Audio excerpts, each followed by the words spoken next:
thrilled to introduce a dear friend and colleague, Dr. Ruiz. She is our official director of educational engagement, but I really think we should rebrand her and give her the title Dean of Awe. We are so fortunate to have her as our newest faculty member. She's a critical thought leader and partner for the Morpho Institute, and her thoughtful perspective and quick wit have added a lot to our programming. In the field, she's been known to make some of us laugh so hard we've been on the verge of tears. So I know you'll see a little bit of that this evening, but Ro is really a master at creating personal and meaningful learning experiences. For everything from our PD program to the students that she works with at California State University, Fresno, to the many students and colleagues she mentors through the California Naturalist program as well. In 2016, she was awarded the Community Hero Award from Fresno, really recognizing her outstanding work with young generations about the importance of nature preservation and the desire not only to help them make connections to nature, but to discover more about themselves in the process. She is an absolute dynamo and natural teacher, and just recently completed her doctorate and her dissertation, Awe as a Professional Development Approach to Environmental Education. So a perfect tie-in to what we do here at Morpho. And again, just so thrilled to have her on our team and introduce her to all of you tonight. So I'm going to stop sharing my screen and I'm going to let Ro take over, and we'll be off and running. Wow, thank you, Krista. I really appreciate that. And just want to say welcome, everyone. Thank you for spending your evening with us today. Let me go ahead and share my screen.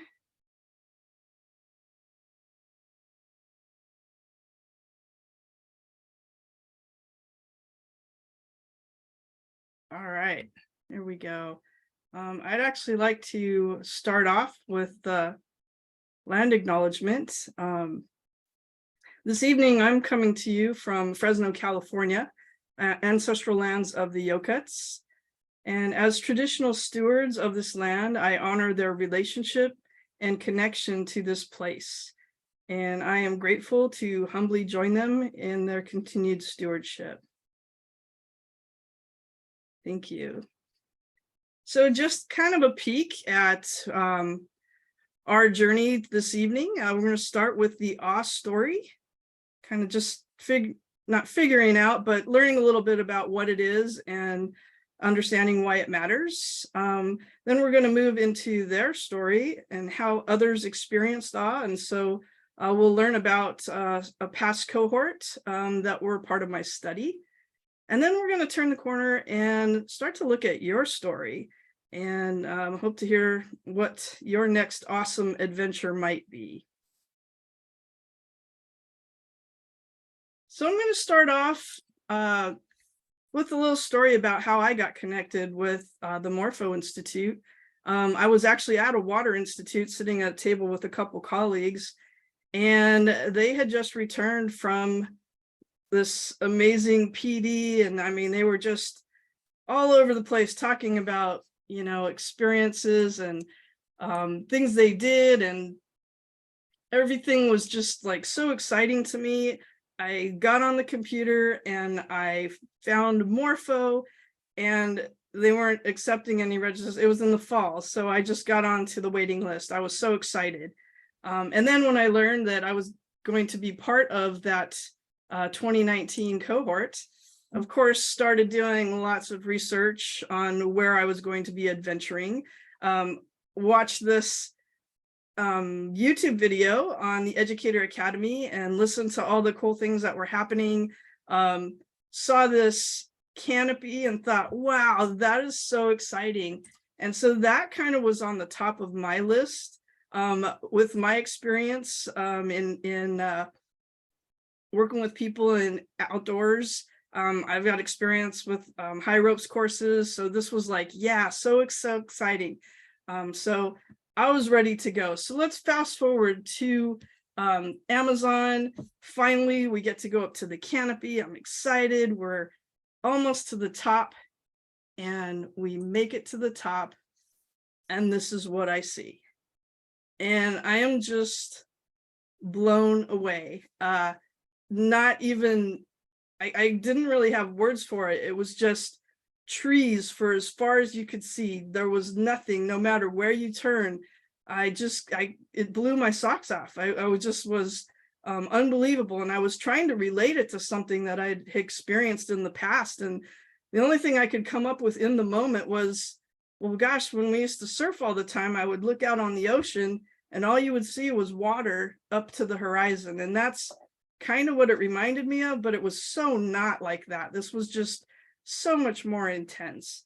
And then I started kind of just like, all right, I'm up here. Let me just kind of be in this moment, and just, I started taking it in, and I started kind of just listening and looking around, and it was just kind of peaceful. And as you can see, this was kind of, the sun was beginning to set, and suddenly I was just in this place and feeling more comfortable with what I was experiencing.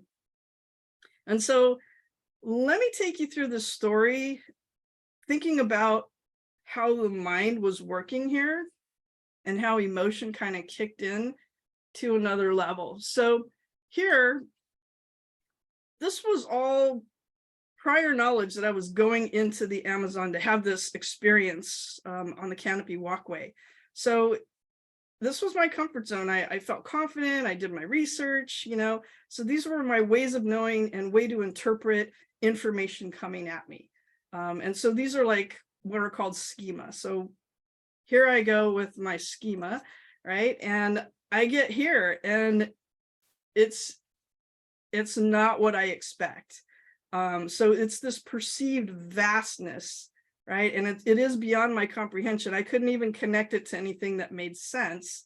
And there's a term called violations of expectations that's used to describe this. So this gap in knowledge kind of triggers this emotion of awe, this desire to really accommodate, just this, make connections. And so in that, moving through that, schemas need to be adjusted. And so this new knowledge is assimilated, and boom, we have this revision of existing knowledge. And so, 10 days of stuff like this, wow, my brain got a workout. But seriously, this is really a conceptual approach to awe. And so awe was introduced by psychologists Keltner and Haidt in 2003. And what's on your screen, that's their seminal paper. And though there's been much research done in a lot of different areas, everybody seems to go back to this work done by Keltner and Haidt. So another way to describe this is that awe is a triggered emotion, and it arises when people encounter something so strikingly vast that it just defies their current knowledge structures, and it provokes this need to update their mental schemas. And additional research states that the shifting of these mental schemas poses a need for accommodation or a revision of one's existing knowledge. Okay, and so looking at these two things, we're seeing in the highlighted area, this perceived vastness and accommodation are the two things that must be present to experience awe. All right, and that's, now other studies have actually brought other things into play, but everything always goes back to this foundation. So I kind of just like to ask the group, why does this matter? Why does anybody have any ideas why this might matter? This process?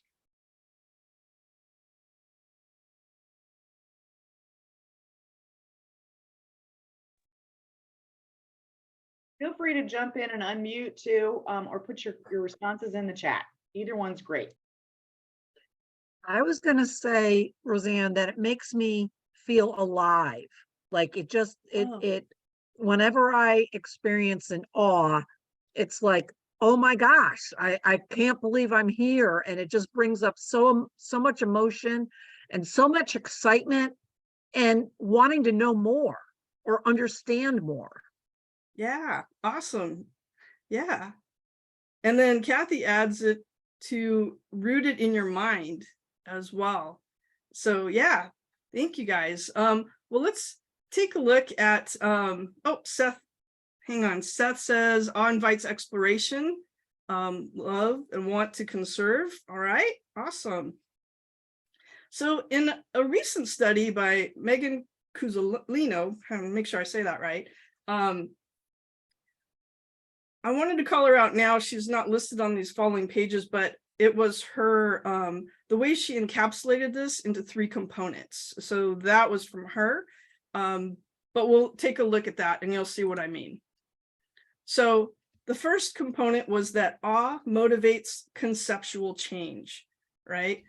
So it is an epistemic emotion, right? So there's knowledge acquisition involved.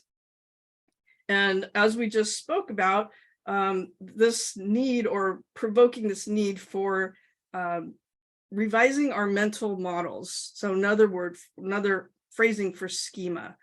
And really this need to build on our current understanding, right? So kind of just shifting that a bit. The other component was that awe motivates a transfer of knowledge. So emotional engagement here is key in the process of being able to take this new knowledge or understanding and apply it to another scenario down the road, right? And so what I thought was really interesting about these studies is that you need time to be in that moment or in that emotion in order for this to actually happen. So there needs to be a deeper connection than just, so for example, if I just marched myself up the canopy, got to the top, said, wow, that's amazing, took a picture and hiked back down so that I could get dinner, I would remember it and I would have a picture, but I probably wouldn't be able to even describe or remember some of the details that might be able to transfer into another, experience down the road. So as you can see this, there is this process that we go through with that emotion, and everybody has a little bit different cadence with that. So we need to allow this time and space for people to kind of just be with that for a bit. So as you're engaging your students or friends and family even, everybody needs that time and space. And so just keeping that in mind when you're trying to facilitate an opportunity. And the third component is that awe motivates an orientation beyond the self. The way I like to remember this, it's simpler, is the small self. And so basically, it's really helping us, kind of grounding us in the idea that we are connected to something much larger than ourselves. So for example, like this hike that you're seeing right here, in the middle of the rainforest, greener than green, you can barely see the sky, and you're just immersed in this, and yeah, it's just this amazing feeling of it's just me and a couple of my friends here hiking, but we could get lost in an instant. It's just so dense out there. It's just really amazing. So it's like you're not the one in control anymore, and so you have to kind of resolve to that. What I thought was really important to note, PIF and company and their research pointed out that this small self concept is something that enables people to kind of move confidently into collaborative social groups and then take collective action. And so I thought that was really important, especially now when we're looking at big challenges like conservation is always a big challenge, right? But we're not going to shift things if we don't come together. Climate change, another big thing, right? So it's going to take people coming together, and with this small self concept, that is more likely. So with emotion, kind of just touching on what emotion is and does, it really is connected to thinking and reasoning, right? It's what helps us organize and interpret that aspect. And as we mentioned earlier, it's those emotion-related processes that help us transfer knowledge, right? And so that's super important. So if we can't take what we just learned, I mean, we know it in the moment and we can replicate it right there, but 2 weeks from now, if I can't take that and apply it in a real world setting down the road, then the learning hasn't really stuck. So emotion really ties the knot in the learning.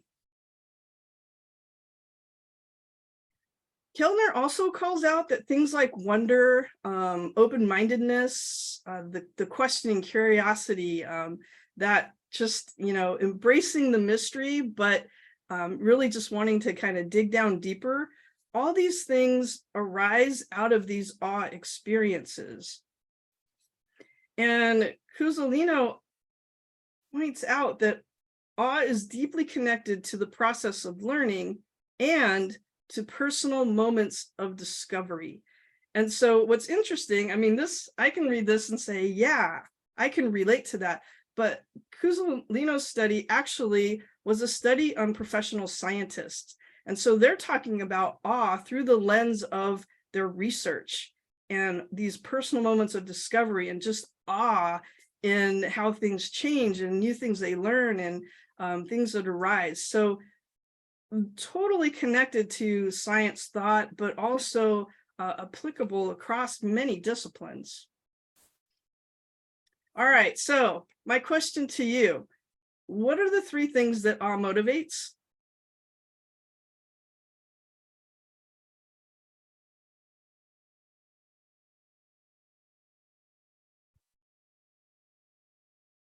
Connection, okay. Got one in the chat. Anybody else? Emotion, joy. Oh, conceptual change, a sense of hope, transfer of knowledge, curiosity, humility. Yeah. Tears, collaboration. Wow. Questions. Very cool. Well, the 3 things that Cusolino points out, unfortunately, did not encapsulate all these amazing answers that are here as well. So just in reference to hers, we have these 3 things that kind of tie all together. It's that conceptual change in knowledge, the ability to transfer that knowledge, and then that small self or orientation beyond the self. And I think all together, these things come together and really do tap these terms that you guys have added in the chat. So thank you for that.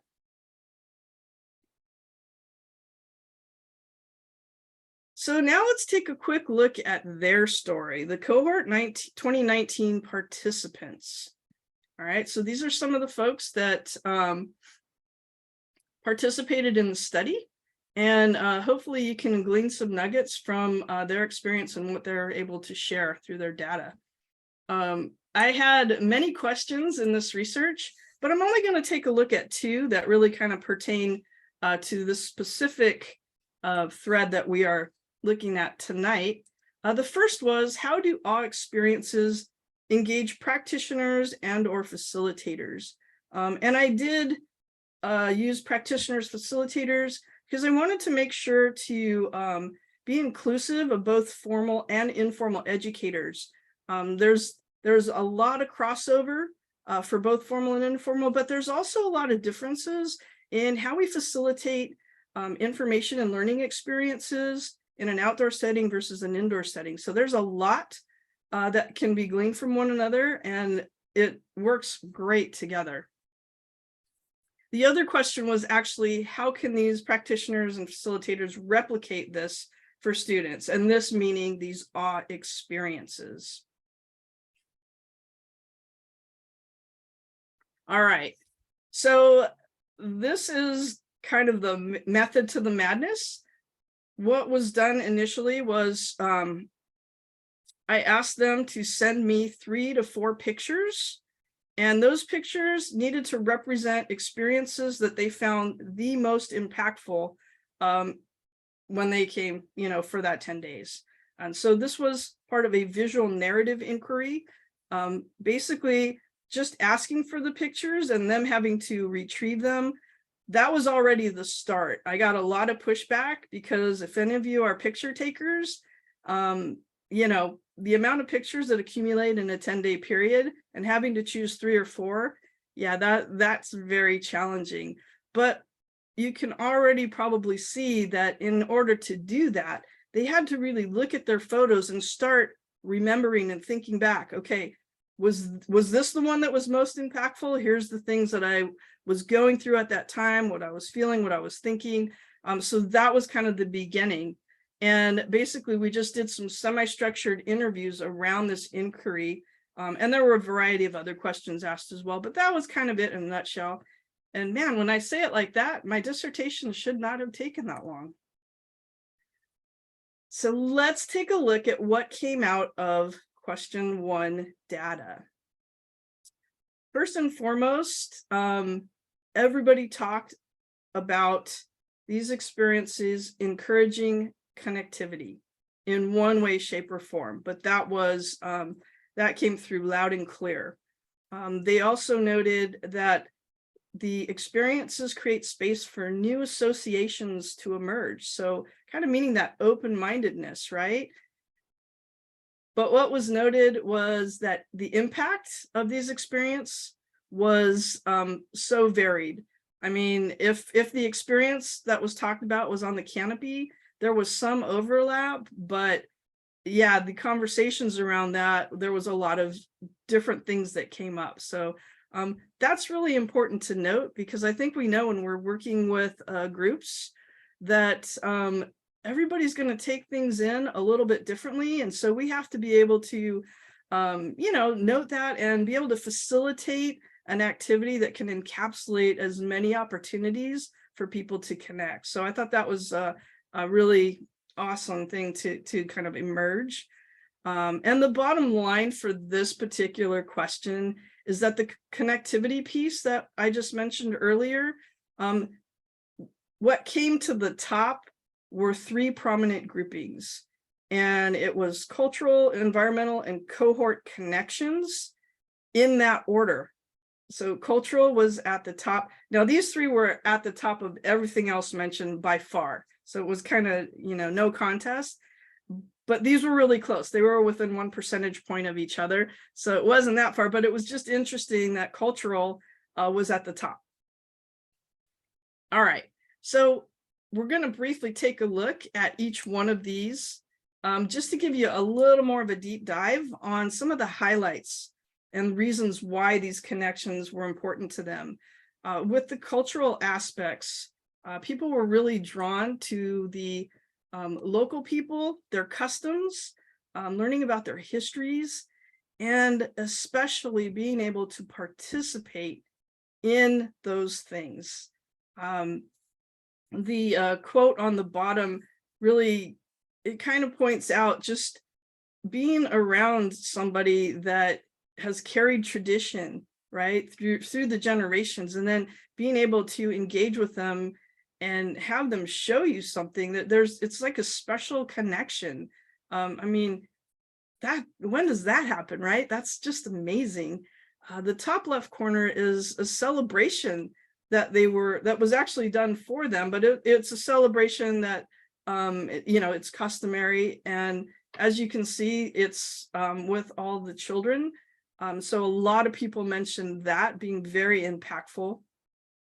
And then the bottom left is actually making the thatch for the roof. And as you can see back here in the picture, that is the thatch once it's dried out. So it's literally what they use. So very effective.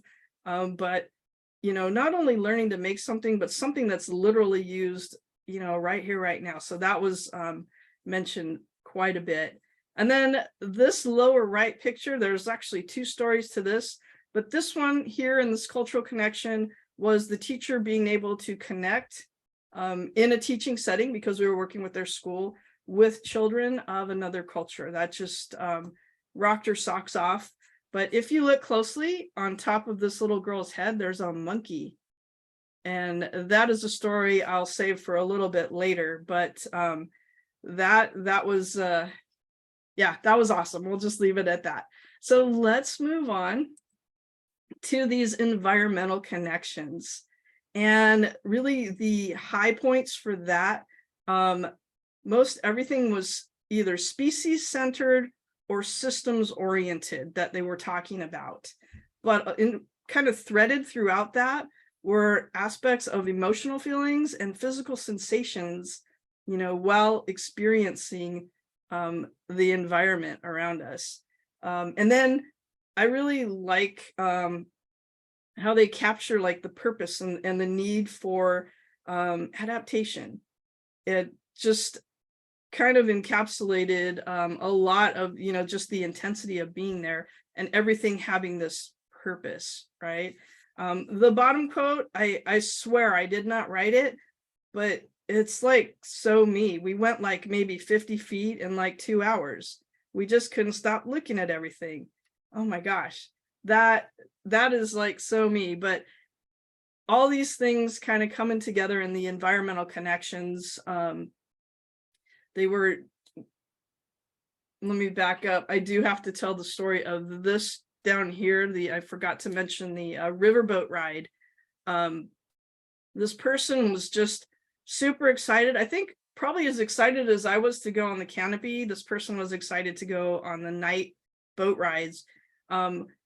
However, with that excitement also came some fear. So it was kind of this battle, right? But that's where the cohort connection came into play. So yeah, that support was really, really important. So I wanted to bring that out because a lot of these pictures, and actually most of the pictures you're seeing in this presentation are from the cohort. They really touched on more than one thing. When you only give them 3 to 4, I guess they try to encapsulate as much as they can in one photo. But it made just for much richer narratives. Now, these cohort connections, everybody mentioned them. Everybody talked about them. Everybody, this was really, really important. And interestingly, one of the things that came up many times was humor. And that lightheartedness of, you know, just being together in this different place was comforting. And another thing that really really made that cohort connection was that everybody was educators. So that was really important to a lot of people. And that really helped build that group dynamic and kind of that support. And so that support is what got that one person onto the night boat ride. And of course had an amazing experience there. But I really, I'm going to take time to read these 2 quotes. The first says, "The whole area was new to us. We were new in it together."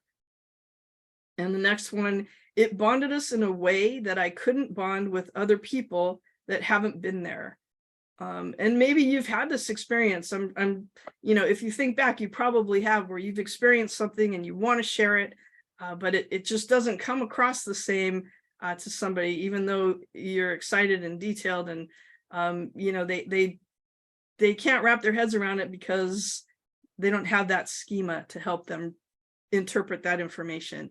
But this was so important and really made it kind of made everything click as far as the cohort. All right, how can we replicate this? So there were some instructors that took this in a literal sense. And so they created parallel immersion experiences, not 10 days, but actually taking their students away from the place of knowing into a place they did not know. So one instructor took students to a river nearby. None of them had experienced it.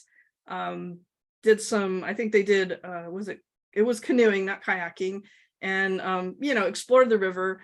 But the story that came out of that when it was being shared was that person was able to see the students experience all the emotions that that teacher experienced in the Amazon, you know, just trying to make those connections, and then how empowering it was for them afterward, because they now have this new knowledge and the river is an amazing place and we want to come back here. So it was really great to hear how that person was able to make those connections. Another instructor also went back and actually was so motivated, got a grant and took students to the redwoods because they were not near you know, any natural resource or open space areas. And so, you know, that's not everybody can do that, but they were able to, and that was pretty cool. Other instructors were really doing a lot of exploring and how to use their pictures and their storytelling, and taking activities that they did in the Amazon back to the classroom and modifying it as appropriate, you know, for their students. And so it was just a lot of trying, but what they found was that through doing this, sharing especially about their own story, that the students were more drawn to them. And the students really like seeing pictures that their teachers took, especially if their teachers were in that picture doing something pretty amazing. I mean, the student wasn't there to do it, but they can sit there and sit next to and touch and know the teacher that has had this experience. And so they were much more open with questions and a little bit more adventurous in their own activities that the teacher would facilitate. So do know that they were very clear that there was no like, hey, here's the recipe and here you go. They had to really try an array of approaches to find where they could meet their students. And so, I mean, isn't that always the case? You know, we always get new faces, and so here come new schemas, right? And so we're always having to adapt. All right. So that teacher-student connection was really deepened. Okay, so that's really emphasized. A lot of teachers spoke about this. Just their inspiration, learning, and wisdom that they brought back with them really made that teacher-student connection deeper. And one of the instructors actually was very elated and then sad at the same time. That person had never experienced this connection so deeply in all her years of teaching, and this person was just getting ready to retire. So elated because it happened, and sad because you know, soon it would be different, life would be different. But that was pretty an amazing note to make for that person. And then this concept being not really a concept, the happening that students were empowered in their own way. And by that, I'm referring to stories about students that listened and heard what these teachers were sharing, and then they turned around and want to do, you know, take that action and do something. One student, so there was a young girl, and I was trying to think of how old, and I cannot remember. I want to say middle school, but I could be wrong. But anyway, this particular young lady wanted to raise money to adopt a school. So our cohort actually adopted a school in one of the villages. And so this teacher went back and shared pictures and showed them the, you know, the school and the students that we worked with. And so this little girl was so inspired that she was determined to raise money for this. And so the teacher went to the young lady's bake sale and was buying stuff like, oh, this is really cool. And she had no idea why the student was doing this. It was unbeknownst to her. And she later found out that the student raised enough money, not just on the one bake sale, but she did many things. And she actually adopted a school by herself. So yeah, it kind of put us to shame. But anyway, that was very moving, right? And that was just based on the sharing of one teacher. And there were many other stories, but you know, we only have an hour today. But I thought that was pretty empowering. So let's take a turn and start thinking about your story and what your next awesome adventure is going to be. A lot of times people ask me, you know, how do I facilitate, you know, experiences, and you know, I am not in a place where I can, you know, go out to like a national park, or you know, we're just not in an area where we have those resources, and we live in a place, our community that surrounds us, there's not a lot of natural settings. And so how do you start connecting them to the natural world? And that is the big challenge. Yeah. And one of the things I like to start with, and I'm sure you guys have some great thoughts on this as well. But one place where I like to start is I like to try to help these students develop a welcome invitation to awe. And what I mean by that is to help them slow down and learn to be present in the moment and observe the world around them. So that doesn't seem like much, but slowing down, you know, yeah, we're go. So how do we do this? Well, I'm going to show you a little bit of method to my madness, and maybe it's just madness, but maybe there's a method in there as well. So I like to focus on observation, and I like this excerpt by Johnston. Now, keep in mind it is through a science lens, but I feel like it applies everywhere. So here we're seeing that observations are reported to be a catalyst for exploration. I mean, even if we stop it right there, a catalyst for exploration of scientific phenomena. All right, but it does influence problem solving, memory retention, and that conceptual understanding. Right, so threading it right back to these awe experiences. And in this picture right here, I mean, here's a young person, and they are observing. They were doing a lot of collecting that day, and so they may not be able to label what's happening here, but they're definitely looking at it and noticing differences, but building this curiosity and allowing them time to continue to observe and compare. Eventually they're going to start learning about it and asking questions that are going to help them develop this desire to know more about that scientific phenomena. At least that's my thought.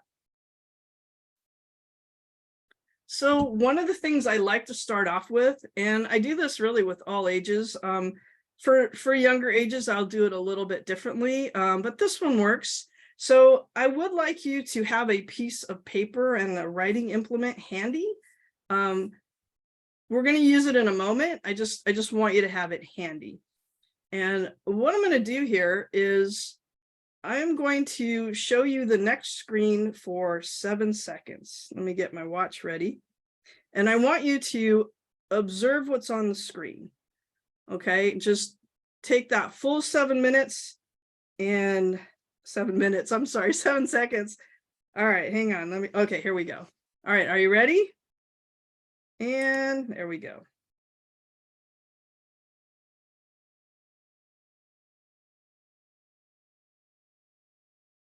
Okay, now I want you to write down everything you observed, and I'll give you 15 seconds to do that.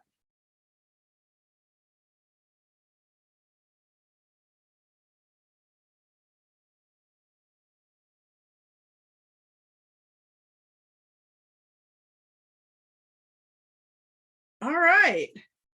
So, what did you guys get? What did you learn about me? Let's see. We got Snoopy, books, singing, bird watching, pistachios, Snoopy, take a hike. I like to hike, gardening, kayaking, chicken, family, 2 pets, binoculars, smiley face, plants, live plants, popcorn, music or singing, canoeing. All right, I think you got, it looks like you guys got most of them. think there might be one not on there. If you count up how many are on your list, I will tell you that there were 14 things about me, and I'll give you the big reveal. All right, so I don't think anybody got reading. I'm not sure. I didn't see that one. We actually have 3 dogs. These is an old picture, but yeah, I'm a dog lover. This is movie night up here. So my husband and I like to go to movie night, and I love to laugh. That's what that emoticon kind of represents. But I think all the other ones are self-explanatory. I love to sing. I am a legend in my own shower, so it doesn't really leave the house, but I enjoy it. So this right here, this is super simple. Takes all of, maybe 2 minutes with the talking in between. And this is one quick way to just get your students to just focus for 7 seconds, right? It seems insignificant, but it is really the start.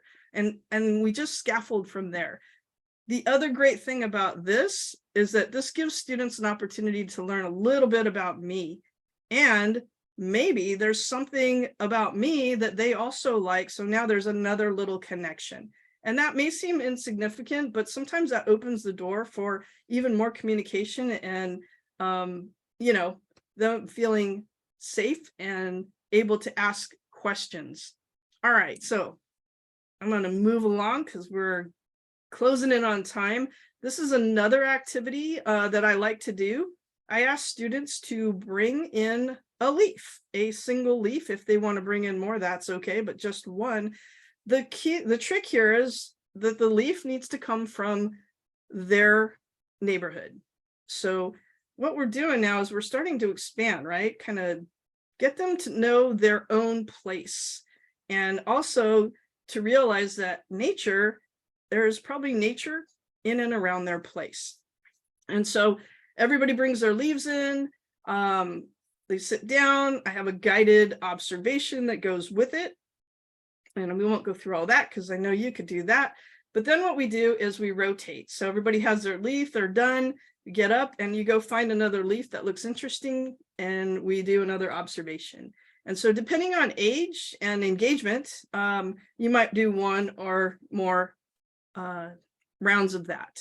But that's just another way. And this one, you kind of have them there and you can kind of see, where they're at and how they're feeling about this. And this is often kind of a scary thing when you have to start drawing on paper, and I'm not a good drawer and I don't know how to, and it's, we totally just diffuse that. And that's like, oh, this is just about observation. The other piece here is it's bringing something that means, that's close to home. And I guarantee you that when they get back home or in and around their neighborhood, they're going to notice those types of leaves. But, we're just planting seeds here. So this one I actually just learned about, but I had to share it because it's kind of a spin-off of the one on the leaves. This one was called Refrigerator Safari. And for those of you that know who John Muir Laws is, this came from his website. And this was I believe it was a webinar that he and Fiona did together. I wasn't able to watch the entire thing, but I did definitely catch the part about Refrigerator Safari. And in a nutshell, instead of bringing leaves, you ask your students to bring either a fruit or a vegetable to class. So in their webinar, since it was everybody was at home, it was go get a fruit or vegetable out of the refrigerator. That's why the name. But what I enjoyed about this was that they're using things that are known to them. So they probably know what these taste like, and know the name of it. But now they're going to get to know it on an even deeper level. And I usually use the step 2 methods all the time with my students. I notice, I wonder, this reminds me of, but they had added this step 1 piece in, and I really like that. And that piece, that's all they're doing is just words, pictures, and numbers about whatever fruit or vegetable they brought. And then, you would gauge the time, move them into the I notice, I wonder, this reminds me of. So now we're kind of expanding their observations and what they're documenting. And hopefully they're learning a little bit more about, you know, their piece of fruit or vegetable. And this has a lot of extension possibilities. I'm here in the Central Valley, so we're ag area. And so, yeah, there's just a lot of gardening, different types of stuff, but I'm sure you can think of other extensions. If anything, it could just be a fruit and vegetable party when you're done. So quickly jumping into this one. So this is similar, but this is more of, I like to put pictures up that I know they don't know what it is. And so this makes them really kind of get close and take a good look and try to figure out what the heck it is. I'm actually going to add the step 1 methods because I really appreciate those. But they actually go through this observation, and then they need to guess who that is, right? Or what that is. And so that's kind of the fun in it. Now, sometimes, like this fuzzy little critter, I might just take a section of this, you know, I might crop it so it's just, you see only white. And then they got to try to figure it out. They really like that one. And I should qualify, these are adults. So I've done this with younger folks as well, but yeah, it's pretty fun stuff. And then I start moving them now more outside. And so this opportunity is a chance to kind of, you know, send it home, so to speak, and engage the family. So I do these with college students right now, and they just did their first outdoor observation. So I like to start, well, I start with the one about me, and then we do this outdoor observation where they have to find a place and just be in that place for 10 minutes and document everything that they are observed. And 10 minutes seems like a long time, but most of them are good with it. But it is really interesting, the comments that I get back on their reflections, that they really like, wow, I've never done this before, or, you know, I want to do this again, that kind of thing. But they're doing this at home. So the first one I give them is outdoor observation, but it has to be near their home. And as they get further into these observations, there are prompts that go with some of these, but I try to keep them loose so that they can draw in those things that have meaning to them. But for like youngers, I have a colleague that sends home observations like, okay, you're going to do a flower observation with, you know, a family member. And so now the family becomes more engaged, and we want to broaden our community, really. I mean, when we talk about eco-literacy, it's not going to happen unless we reach beyond just our students, right? And so the opportunity to engage family as we provide these extensions is just, to me, it's very exciting. And these are just 4 of the observations. I have like a whole list of them. I'm sure you can come up with, you know, ones that suit your area and what you do. Just wanted to give you some examples. The night sky observation is actually a big hit. That one, and the other one that's either sunrise or sunset observations. Those are really impactful. I get a lot of great feedback. The other thing I notice when I do these things, I've been threading these through for a semester. And what I notice is, number one, their observation skills are, by the end of the semester, are really, really, really good. But the other skills that are really, really good by the end of the semester is their critical thinking. We do a lot of discussion on kind of sticky topics, like, you know, some of them are very political. And so in the beginning, they usually just pick a side and, you know, boom, I'm done. By the end of the semester, they're like questioning the heck out of things and the why, and I don't know about that, and that doesn't make sense. And so that excites me. And I can't, because it's just an informal observation, I can't say, oh, it's a direct result of this brilliant observation prompt. I don't know that, but I just think it's a really interesting coincidence. So anyway, yeah, I'm sure you have some pretty cool things that you're able to engage your students with, but this is one way to just to get them out and knowing their own places and spaces. Excuse me. So kind of with that, I do want to leave you with this one thought on awe, and just kind of bringing it back down and understanding that whether it is an astonishing landscape, the expanse of a powerful river, the inspiration of a teacher, or the coolest little frog you have ever seen, awe immerses us in that moment and opens the door to new ways of knowing. And I think that's pretty cool.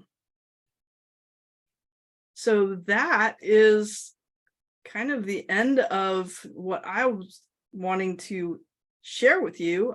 Does anybody have any thoughts on some of the things they're doing that that we can glean from? Because I'm always open to new ways of trying things. It's never, I don't feel your toolbox can ever be too full. That's why my toolbox is so big and I can't move it. But no, seriously, learning from other people is amazing.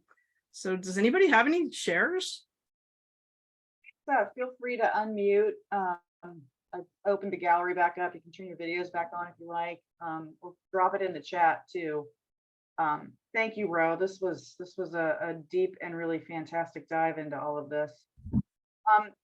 While people are thinking, I do have a question. I'm just fascinated by this idea of I'm just going to throw some words out here.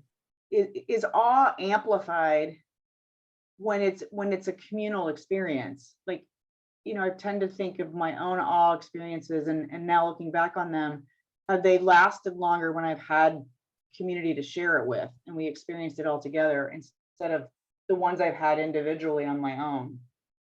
Well, I think it kind of goes back to you know, that cohort piece where you have formed this bond and you've experienced something together, and so you have this to share, you know. I think you're right on with that. Like when we experience it alone, it's really hard. Like I'll give you an example. Like that picture of the canopy, my big wow moment. My family really likes it. They think it's really cool. They like my story, but it doesn't move them the way it moves me. So I totally hear what you're saying. I think that social aspect does provide that, you know, extra oomph. Fascinating. And Shauna's got a comment in the chat. Oh, let's see. Yeah. Oh, that's great. I love the name, the Thoreau Walk. Shauna, can you tell us more about that? Like, do you have some like guided observations, or do you just turn them loose? What's it structured like? Well, I teach environmental science, and observations are something we work on all year. And my students are 11th and 12th graders. And in 10th grade, they've all studied Thoreau. So in their English classes. So it's timely in that sense. And it's just, the Thoreau Walk is just a quiet, a silent, meditative walk through the woods. And I teach all boys, so silent and no phones is a big ask, but they're into it and they do it, and it's a really sort of good way to introduce them to the power of observation, and that as she mentioned earlier, that being present in the moment sensation. So that's something we do at the very beginning of the year. And then we move on to observing with our journals and writing and drawing. But the Thoreau Walk is always fun because they moan and groan about not being allowed to talk and not have their phones. And then all of a sudden they're into it. It's good. Do you replicate that then at the end of the year in some way, shape, or form, just so they can see the progress they've made on that front? I'm just curious. In a way, I mean, we do observation. We're out in the woods a lot all year. And so by the end, they have their lab notebooks are pretty full. And so we do talk a little bit about, you know, how much more we notice now than we did at the beginning.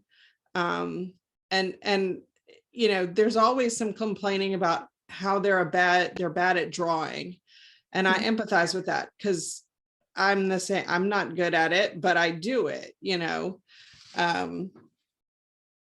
But I mean, I guess, I don't know how directly I tied back to Thoreau at the end of the year. I probably need to do a better job with that. We're usually just so kind of slammed getting ready for the AP exam that we don't really have as much time for end of year reflection as maybe I would like. That would be good to add. Universal, I think. Yeah, wonderful. Thanks for sharing. Appreciate that. Thank you. And that's awesome. I teach littles, pre-K through 5, and this past year I was able to put up 21 bird feeders throughout our school campus, and sort of got my kids, all of them from kindergarten or from pre-K all the way up to 5th grade, into birding and looking at the local birds. So I even have a man-made blind where I set up some of the bird feeders so the kids don't even actually have to go outside. We have a floor to ceiling window foyer that is like a perfect view for the kids to be able to use binoculars and be able to observe the birds down one of our hallways. And I have to tell you, the kids are bringing me feathers that they find in their neighborhood. And I ask them, well, you know, where did you find it? And, you know, was it on the ground, or did you find it, you know, on the road? Or, you know, what do you think? Why do you think the feather got there? Or how did it get there? And getting their thoughts. And I have to say, they just absolutely have enjoyed. They all say, I saw the red bird. I saw the red bird. Or for pre-K and kindergarten, I put up window feeders. So they come and tell me when they need the feed to be put back into the feeders when they're empty. But then they'll say, oh, the squirrels are eating all of our seed. And we're trying to figure out, okay, well, how can we get our squirrels to not do that anymore? And it's been an amazing experience. And I haven't really taken them bird watching in my class for a few weeks now, but they're still coming up to me and telling me when they're seeing birds. So it's both in the community and during school. That's great. That's great. So Marissa had an interesting, I think this might be a really great way to sort of put a little like deeper thought on this whole thing before we end. This idea of considering awe more appreciation or epiphany. I'd love to have some people like think about that, because I think I tend to think of awe as these big magical moments. Like, yes, indeed, when you stand at the canopy walkway and you look out over that, that is no question awe-inspiring. But there's a lot of little things that trigger awe. Mm-hmm. So I don't know, like, do we chicken and egg it, or is it different for everybody? I don't know. No, that's one of those quants, right? Yeah. I do know that often a descriptor for awe is like an aha moment. So that sort of sounds like an epiphany. But I do feel like these moments give us a different appreciation for something because of the new knowledge. So that is, yeah, that's a great question. But, you know, I agree, Kristen, awe is not just in the big things. Awe can be, I mean, you know me with getting down and exploring little teeny tiny things. Those just blow my mind. So yeah, it's really whatever captures you personally. That's going to be a little different for everyone. Yeah, and Andy's reflection that awe comes with a deep sense of gratitude for the moment. I think that's got to be a universal feeling when we've had those experiences. Gratitude comes hand in hand with that, whether it's big or small. So yeah. Yeah. Well, fantastic. Ro has a whole slew of resources to go along with this. And whatever papers are publicly available that we can share, we'll put that resource list together.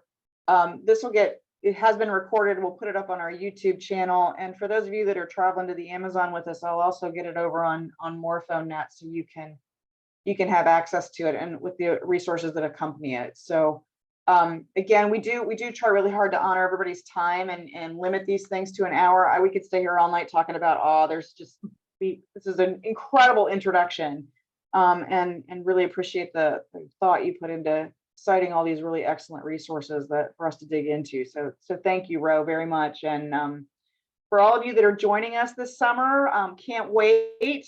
We are gearing up and ready to go. And for all the alumni on the call, you know where to find us. We love you. And more to come on these webinars. So get logged in, have a look, get registered, and thank you everyone for being with us, and thank you, Ro, for a great presentation. Have a good night, everybody. Thank you, everyone. Thanks, that was wonderful. All right, thanks everybody. Good night. That was great, Ro. Thank you. Thank you. See you guys.